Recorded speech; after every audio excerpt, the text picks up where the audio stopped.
fera ça excellemment. Merci beaucoup. Je donne maintenant la parole à François Gernigon pour le groupe Horizon.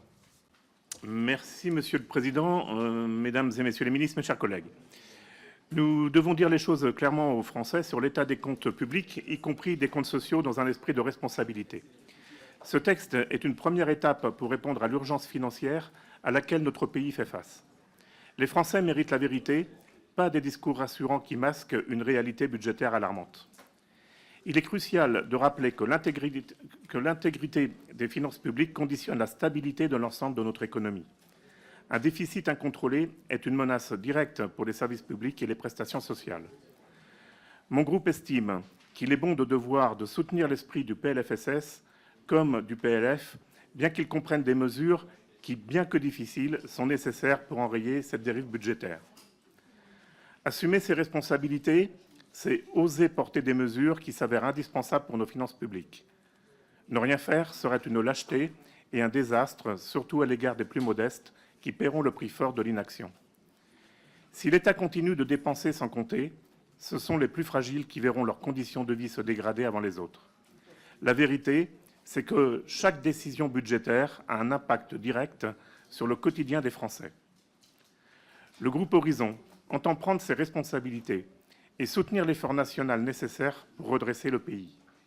C'est pour cela qu'il sera pleinement mobilisé pour l'examen de ce texte, comme le PLF, et sera force de propositions sérieuses et concrètes. Nous serons attentifs à ce que chaque mesure soit non seulement efficace d'un point de vue économique, mais également juste sur le plan social, et que l'effort ne pèse pas de manière disproportionnée sur les plus vulnérables.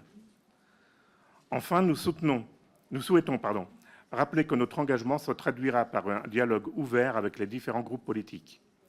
Il est essentiel que toutes les voix soient entendues pour construire un cadre budgétaire à la fois solide et socialement acceptable.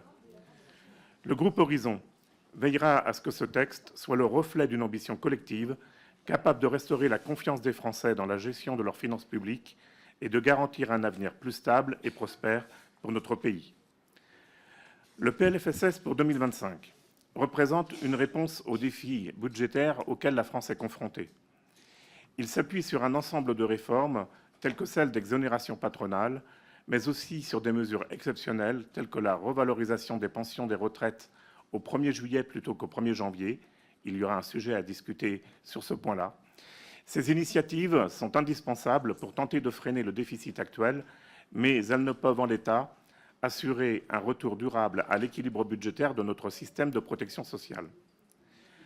Elle illustre une réponse pragmatique et immédiate que je salue, mais nous devons reconnaître qu'elle n'attaque pas les causes structurelles de nos déséquilibres. Le groupe Horizon estime que ces mesures, bien que nécessaires à court terme, doivent s'accompagner d'une réflexion plus globale sur les réformes structurelles capables de garantir la viabilité à long terme de notre système de sécurité sociale. Ainsi, nous souhaiterions savoir quelle initiative de réforme structurelle le gouvernement envisage pour aller au-delà de ces mesures ponctuelles. Je pense par exemple au sujet de la prévention, qui pour moi est un point noir de notre modèle social, alors qu'il permet de concilier à terme nos impératifs budgétaires et l'amélioration durable de la santé des citoyens. Je pense également, dans le cadre des travaux qui sont les nôtres, sur la question du grand âge, que la Cour des comptes a relevé que de nombreux lits d'hôpitaux sont occupés par des personnes âgées qui pourraient être mieux prises en charge ailleurs, ce qui contribue à la saturation des établissements et aux coûts élevés. Dans cette perspective, pouvons-nous estimer le coût de ces hospitalisations évitables pour les comptes sociaux?